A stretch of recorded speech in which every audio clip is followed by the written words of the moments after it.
பொன்மனச்செம்மல் புரட்சித் தலைவர் எம்ஜிஆர் அவர்களையும் இதயம் புரட்சித் தலைவி அம்மா அவர்களையும் வணங்கி, அன்பான தமிழ்நாட்டு மக்களே, வருகிற 23ஆம் தேதி நடைபெறும் சட்டமன்ற தேர்தலில் தவறாமல் நாம் ஜனநாயக கடமையை நிறைவேற்றுவோம். இது தமிழ்நாட்டை காப்பாற்றுவதற்கான இறுதி யுத்தம். கடந்த 5 ஆண்டுகளில் ஒரே ஒரு குடும்பத்தின் சொத்துக்கள் பல மடங்கு உயர்ந்துவிட்டன. ஆனால் மாநிலத்தின் கடனோ அதிகமாகி மக்கள் தலையில் விழுந்திருக்கின்றது. பொய்யான வேலைவாய்ப்பு வாக்குறுதி அளித்து மக்களை ஏமாற்றிவிட்டார்கள். கடந்த 5 ஆண்டுகளில் உயர்கல்வித்துறை முற்றிலும் சிதைந்து விட்டது. பெண்களுக்கு எங்குமே பாதுகாப்பு இல்லாத சூழல் நிலவுகிறது. போதை மற்றும் வன்முறை காடாக மாறிவிட்டது.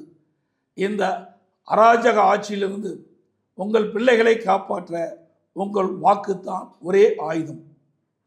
ஒரு குடும்பம் மற்றும் அராஜக ஆட்சிக்கு முற்றுப்புள்ளி வைத்து மக்கள் நலன் காக்கும் குற்றமற்ற சிறப்பான பாதுகாப்பான தமிழ்நாட்டை அனைத்து இந்திய அண்ணா திராவிட முன்னேற்றங்களால் மட்டும் தர முடியும். காவிரி டெல்டாவை பாதுகாக்கப்பட்ட வேளாண் மண்டலமாக அறிவித்து விவசாயிகளை காத்த அரசு நமது அனைத்து இந்திய அண்ணா திராவிட முன்னேற்ற கழக அரசு.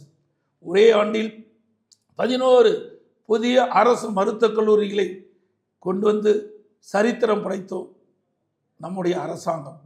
மாணவர்களின் கல்வி மேம்பட விலையில்லா மடிக்கணினிகளை வழங்கியதும் நமது அரசு. அம்மா உணவகம் மற்றும் அம்மா மினிக்கிளினிக் ஆகியவற்றை ஏழைகளுக்காக அமைத்து கொடுத்தோம். சிறப்பான நமது தேர்தல் அறிக்கை மூலம் வளமான ஒரு எதிர்காலத்தை தமிழகத்துக்கு வழங்க இருக்கின்றோம். அது மூலம் தமிழ்நாடு இன்னும் முன்னேற்ற பாதையில் செல்லும்.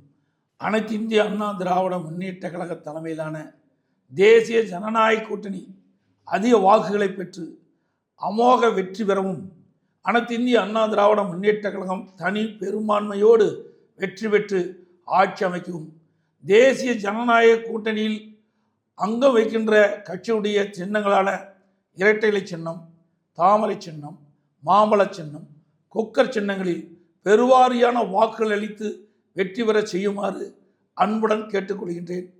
நன்றி, வணக்கம்.